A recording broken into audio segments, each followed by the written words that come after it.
According to psychology, apathy in a crowd doesn't always stem from a cold heart. It's a cognitive trap known as the bystander effect.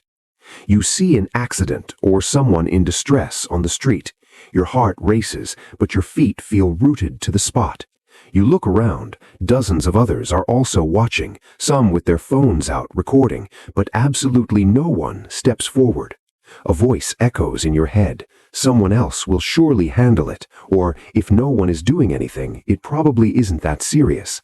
This isn't cruelty, it's the diffusion of responsibility.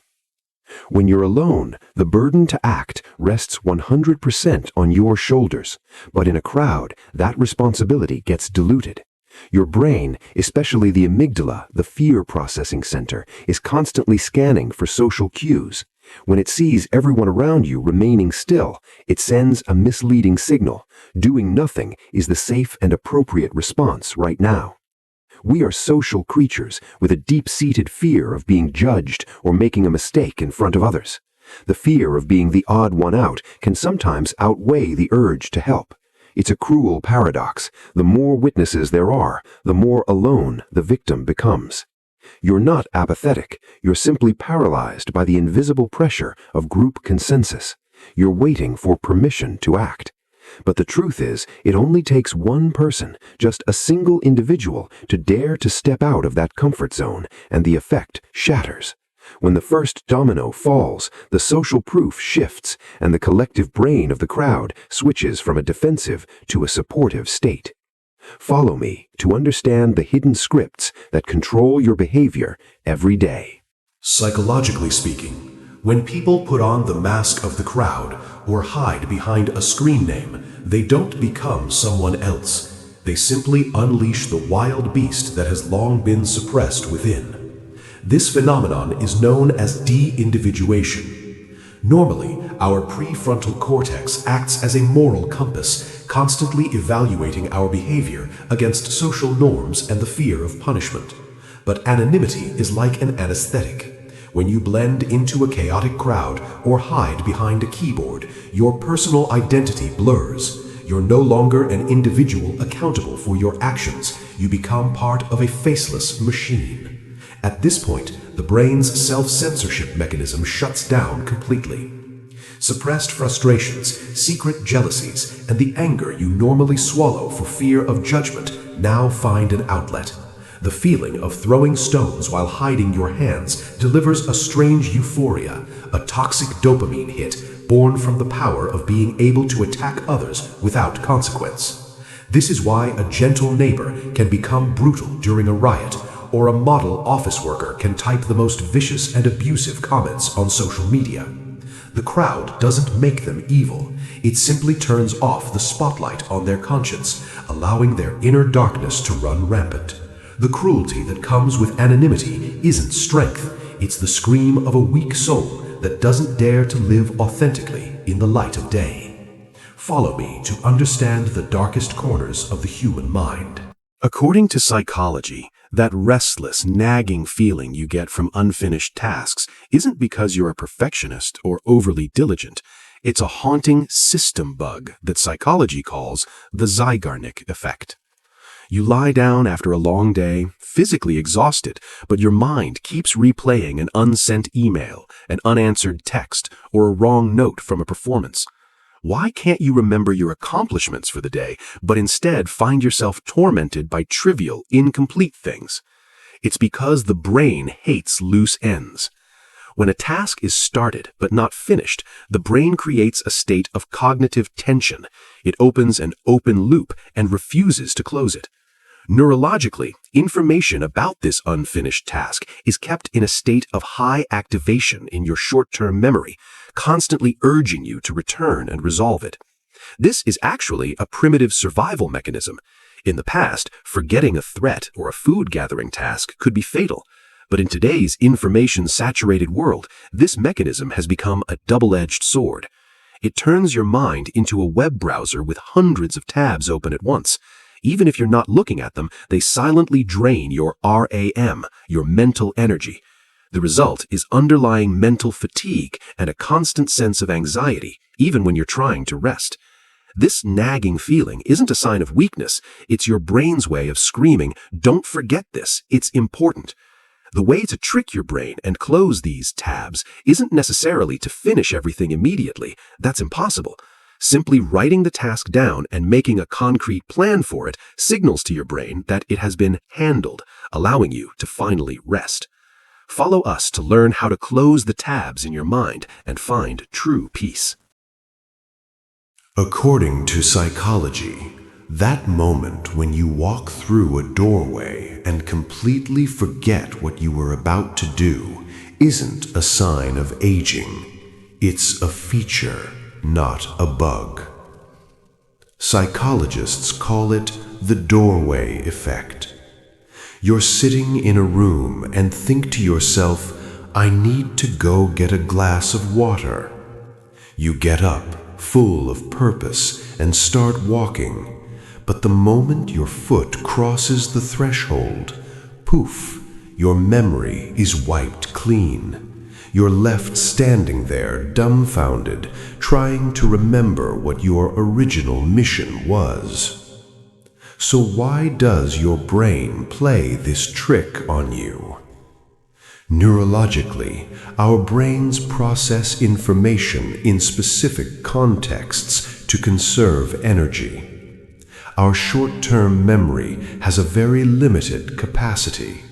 When you walk through a doorway, your brain perceives it as an episode boundary. It assumes that the episode in the previous room has concluded. To prepare for potential new information or threats in the next room, the brain decides to hit the refresh button.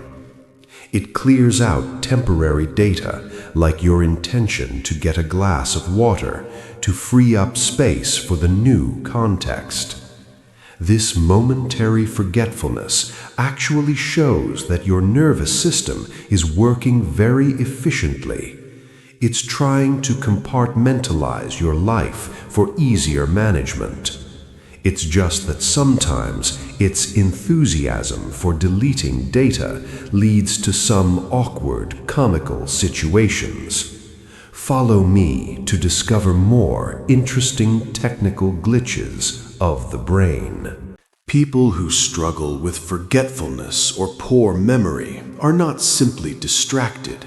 They have lived through events that their minds decided were too painful to retain.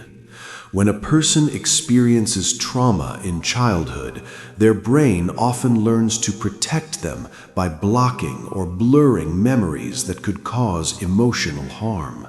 That is a self-defense mechanism, not a defect. Essentially, the mind says you don't need to remember this to survive. As they grow up, these individuals may find themselves forgetting many details, many moments, or even entire segments of childhood memories. They may remember the feeling, but not the event, or remember the event, but have no feeling because the brain separated them as a way to survive. This type of memory loss is not due to indifference or lack of interest. It is protection. Therefore, when someone says they don't remember much about their past, it's not because nothing happened. It's because their mind was forced to forget in order to keep them alive. Healing only begins when they finally feel safe enough to remember. Follow me to hear similar content in the future. When you face heart-pounding situations, like crossing a shaky suspension bridge, plunging down a roller coaster, or entering a haunted house, your sympathetic nervous system immediately kicks in. Adrenaline floods your bloodstream, your heart pounds, your breathing quickens, and your palms get sweaty. Physiologically, these responses are identical to the feeling of falling in love or meeting the one. The catch is our brains are sometimes terrible at distinguishing the source of this arousal. When these physical symptoms appear while you're with someone, your brain takes a shortcut and concludes, "My heart is racing, so I must be attracted to this person," rather than admitting you're just scared out of your wits. This is why safe coffee dates are often bland and forgettable. If you want to make a lasting impression or fast-track the romance, don't play it safe. Opt for thrilling experiences like a horror movie or an amusement park ride. In reality, you're not creating love, you're hacking the other person's survival mechanism, borrowing their fear and transforming it into attraction for you. It's an emotional manipulation based on a glitch in the brain's programming, but it's astonishingly effective. Follow me for more fascinating psychology hacks. The Kuleshov effect. This is a brutal demonstration of how our brains are not nearly as objective as we think. They are masterful screenwriters that instinctively fill in the blanks. The classic experiment proved this. An actor's face remains completely impassive, neither happy nor sad. But when that image is juxtaposed with a bowl of hot soup, the audience immediately marvels at his ability to portray gnawing hunger. Placed next to a coffin, they see profound grief. And when set beside an alluring woman, that same vacant gaze suddenly becomes a symbol of passion and desire. Neurologically, the brain despises ambiguity. When faced with a neutral expression, the visual cortex doesn't sit idle. It immediately borrows data from the surrounding context to mold a coherent meaning. The emotion you perceive isn't actually on the person's face. It's projected from your own expectations and logic. The frightening part is this: you don't see things as they truly are. You are being manipulated by what is placed next to them. A quiet person might be seen as arrogant at a loud party, yet be considered profound and composed during a tense meeting. Essentially, the truth is sometimes just raw material. It's the context that determines whether you will feel love, hate, or pity. Follow me to see through the theater of the mind. Imagine a house with a broken window. If it isn't repaired immediately, passers-by will assume that no one is in charge, no one cares, and that the rules no longer apply. The result? They'll feel that breaking the rest of the windows is acceptable. This destructive behavior doesn't stem from an inherently malicious nature, but is triggered by the environment's permissiveness. Behaviorally, the human brain constantly scans its surroundings for social cues about what is permissible. A small sign of disorder, like a piece of litter or graffiti on a wall, is a subtle signal to the unconscious mind that order is dead here. At that point, moral barriers and self-control are lowered, paving the way for more serious criminal behavior to escalate. This explains why crime doesn't begin with grand conspiracies. It starts with tolerating minor instances of disorder. If you allow a broken window, be it laziness, indiscipline, or a bad habit, to exist in your life without fixing it, it will quickly spread and bring down your entire value system. The environment doesn't just influence behavior, it dictates it.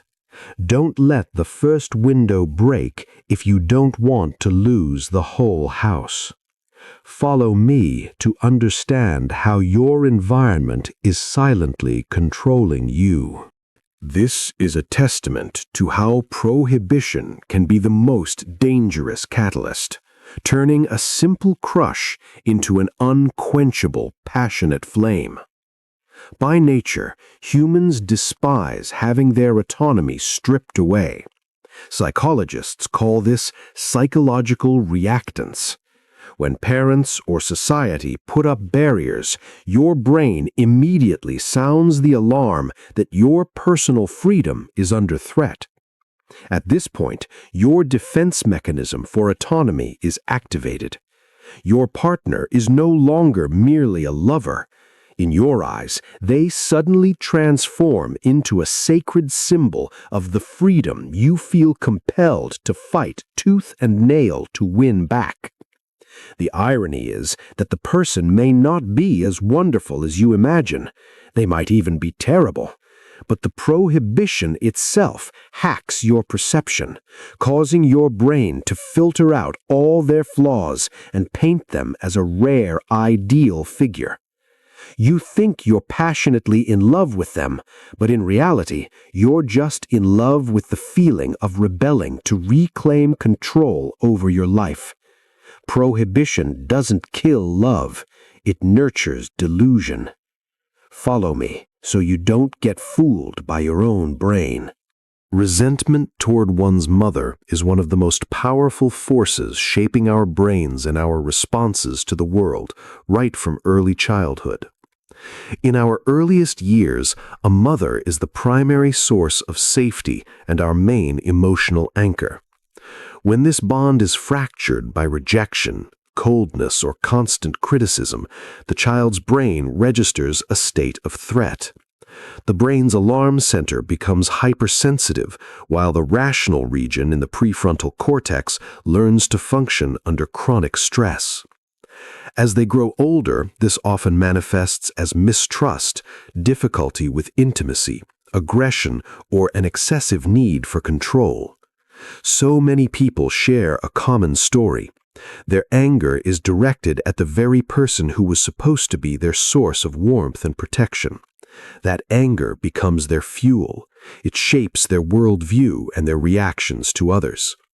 When you analyze the situations where they act out or have outbursts, you find that many of them are driven by deep-seated resentment and insecurity from their childhood. And yes, they are in the majority. Understanding this connection isn't about excusing their behavior. Rather, it helps us see where the system broke down and how that pain was ultimately forged into a weapon turned against the world. Why is it that a report that only takes 2 hours to write will take you a full week to complete if your boss gives you that long? In psychology, this is known as Parkinson's law. Essentially, the law states that work expands so as to fill the time available for its completion. When you have too much time, your brain doesn't perceive the task as urgent. Instead, it starts to overcomplicate things. You make the problem more complex, worry about trivial details, or let procrastination creep into every spare moment. You aren't actually working for that entire week. You're just stretching out anxiety and inefficiency to fill the time. Psychologically, our brains thrive on urgency. Without time pressure, the prefrontal cortex lacks the motivation for intense focus. It allows the mind to wander, seeking distractions to conserve energy, and only really flips the switch when the fear of a looming deadline is breathing down its neck. That's why the final moments are always the most dramatic, and the night before an exam is when you're most productive. Want to escape this psychological trap? Stop being so generous with your own time. Set aggressive deadlines for yourself. When time is compressed, the brain is forced to discard the non-essentials, focus on the core task, and solve the problem at maximum speed. Efficiency isn't about having more time. It's about knowing how to create the pressure that forces your mind to act. Like and follow me to learn more about how the mind works. Why do well-intentioned solutions sometimes lead to even worse disasters? Psychology calls this the Cobra effect. The classic story originates from colonial India. Faced with a rampant cobra problem, the government came up with an initiative: offer a cash bounty for every dead cobra turned in. In theory, the snakes would be eradicated. In reality, the cunning public thought differently. They started farming cobras to kill them for a quick profit.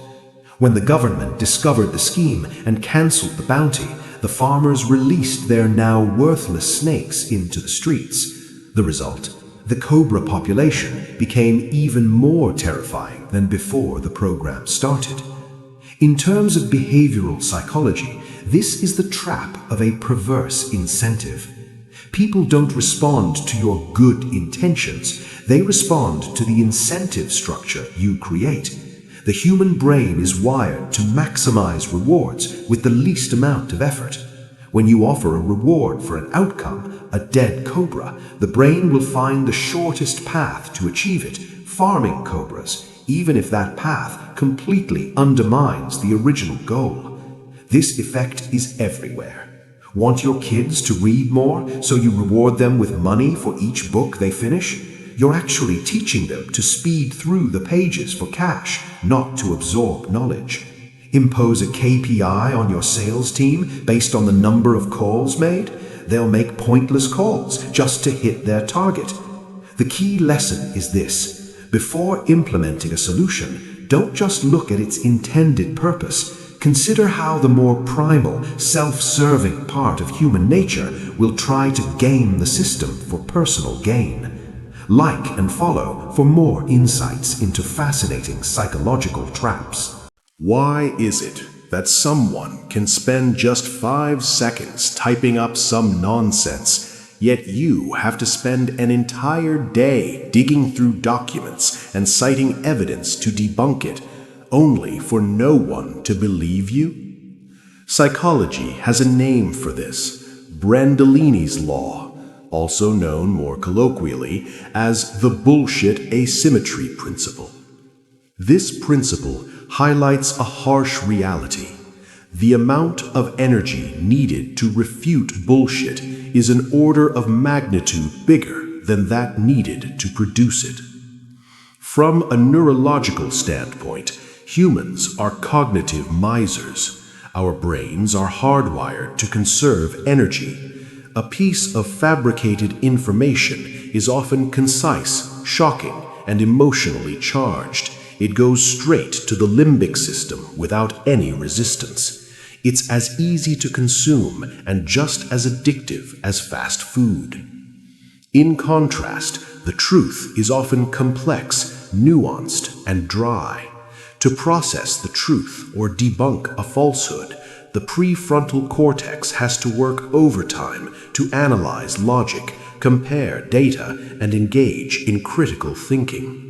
This is an incredibly energy-intensive process that burns a lot of glucose.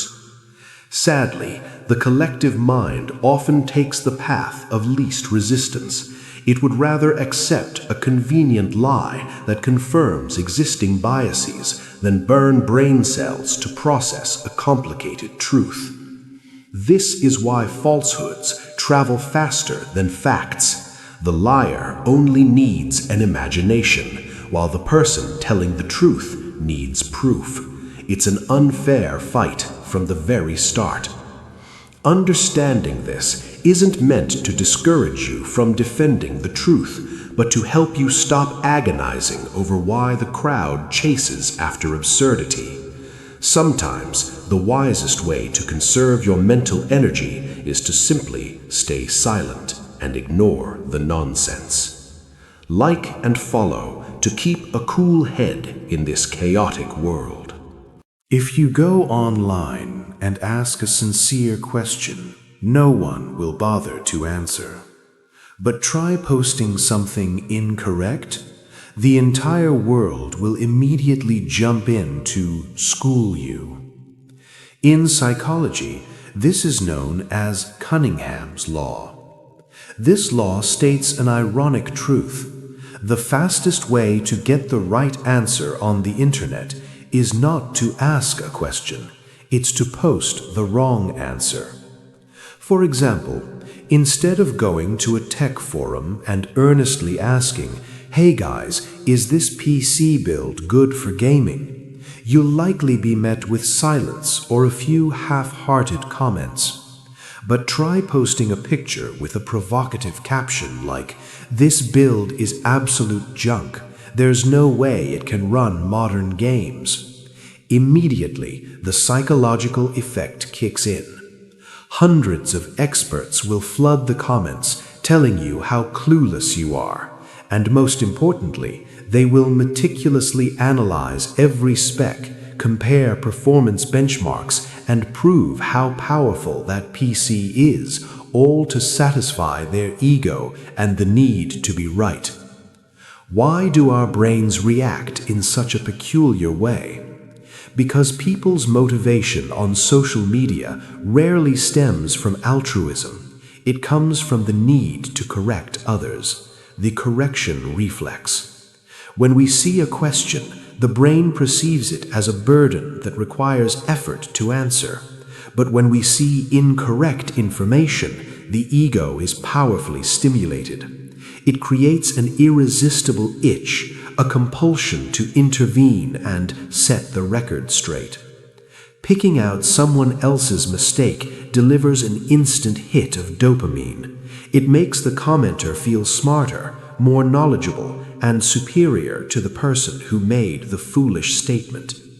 The enthusiasm of online communities often isn't because they care about your problem, but because they want to prove their own superiority.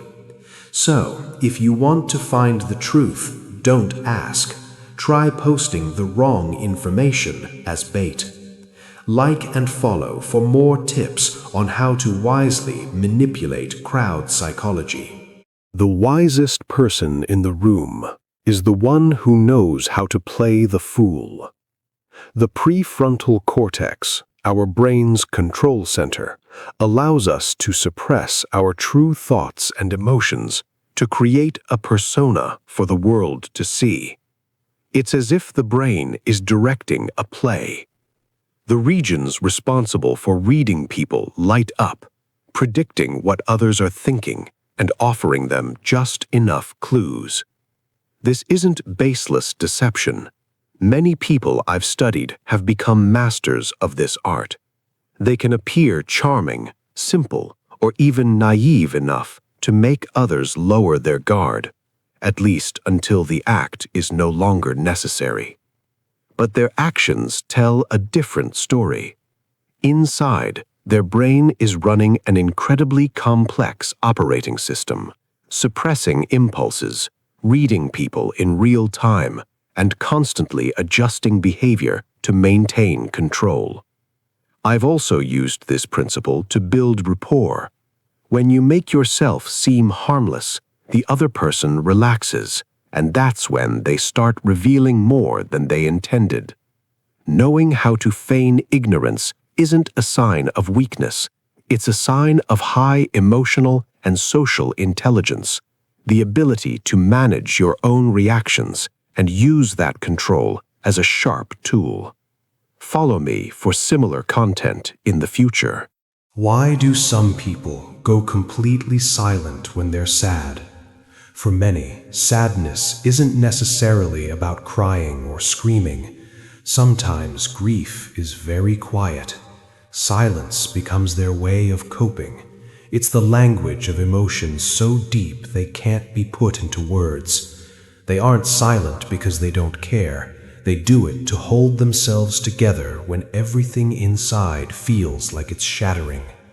Speaking might make the pain feel too real or tear open wounds they're not ready to face. Some have tried opening up only to be ignored, misunderstood, or simply told, "Just cheer up." So they choose to withdraw, using silence as a protective shield. Then there are those who simply no longer have the energy to explain where it hurts. That silence isn't emptiness. It's a time of reflection, healing, and self-containment. Behind that quiet exterior, there's often an unseen storm raging within, a pain that cuts to the core.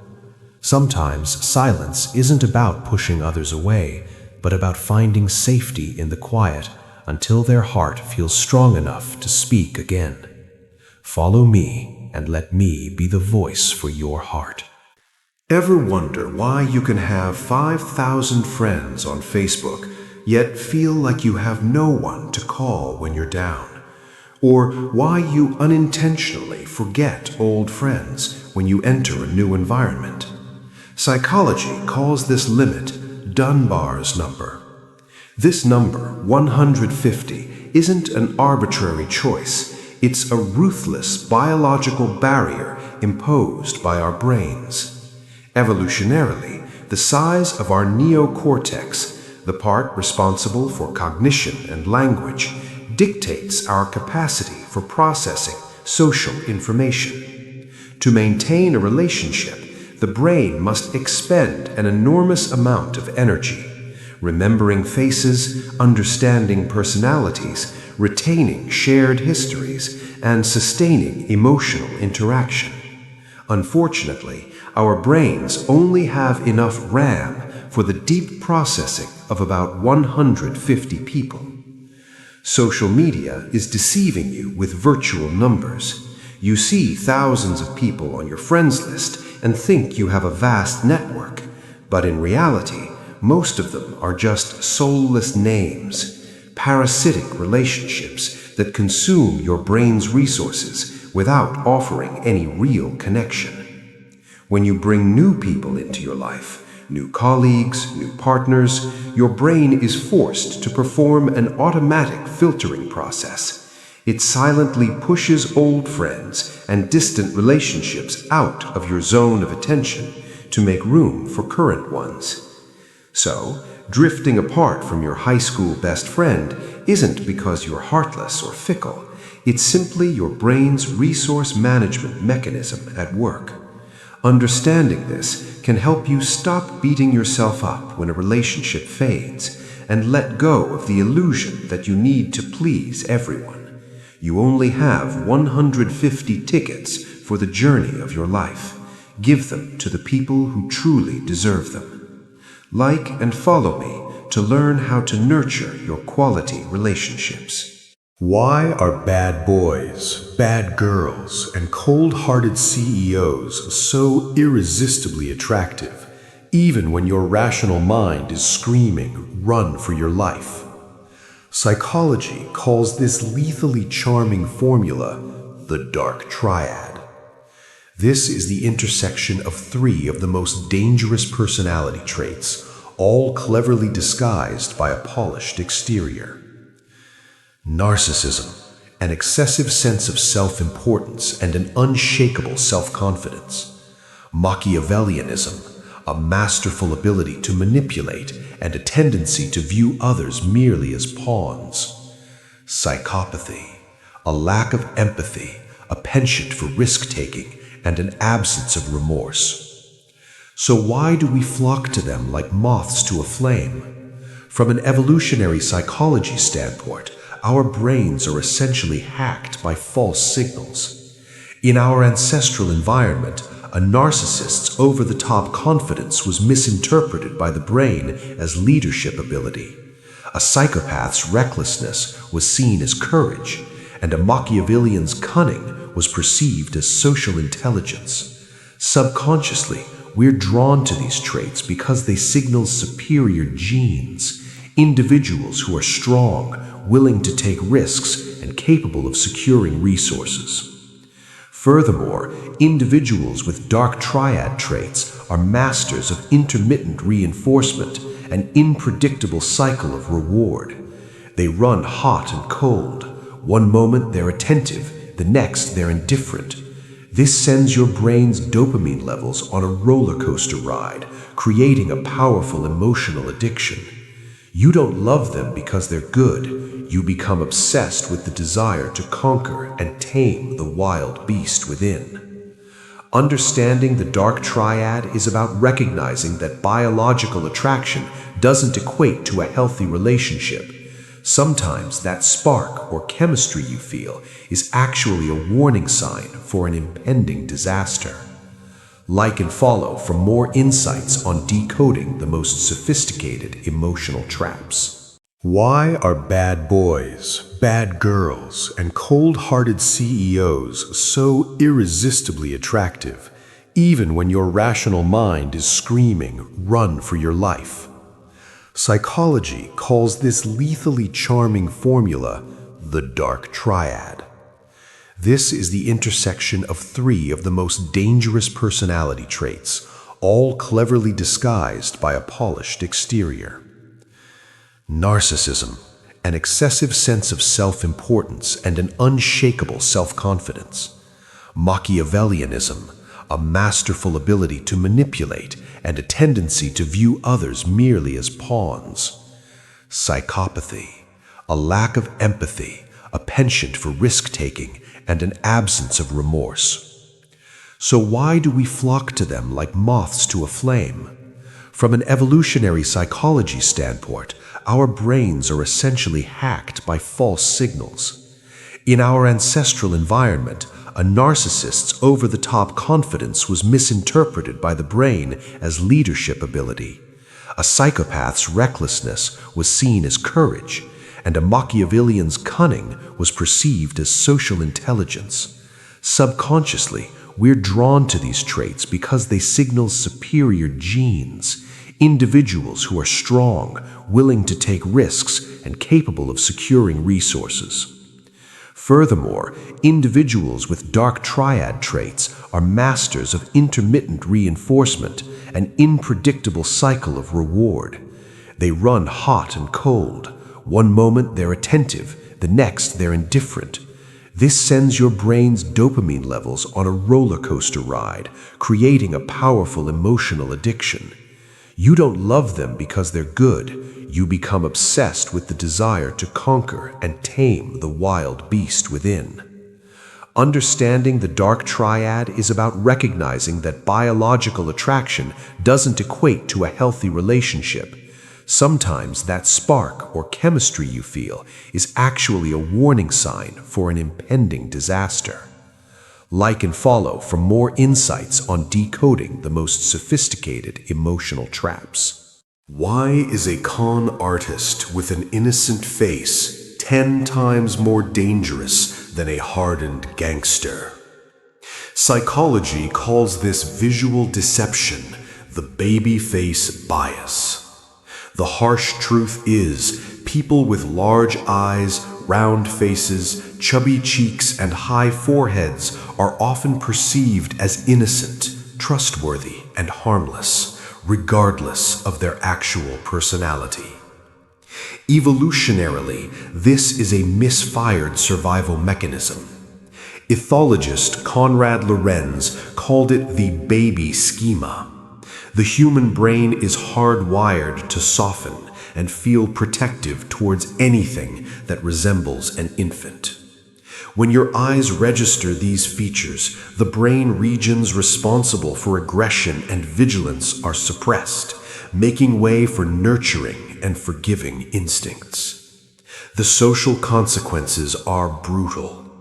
In courtrooms, statistics show that baby-faced defendants often receive significantly lighter sentences than those with angular, mature faces, even for the same crime. In everyday life, the thought, "They look so harmless, they couldn't possibly do that," is poison to our reason. This bias creates the perfect camouflage for wolves in sheep's clothing. Manipulators with an innocent appearance are terrifyingly effective because they can disarm a victim's natural alarm system at first glance. You're letting them in the door while your brain is still busy thinking, "How cute." Understanding the baby face bias is a reminder that morality isn't written on a face. An innocent user interface does not guarantee a benevolent operating system.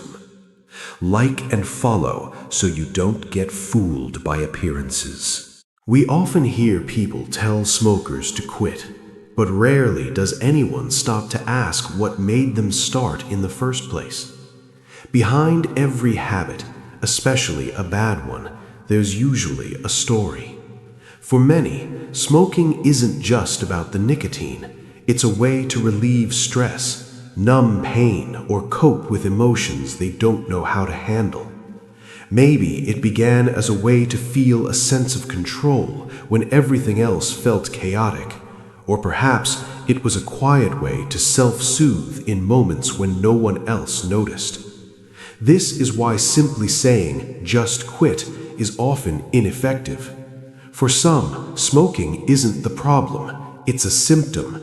It's a survival mechanism they've learned.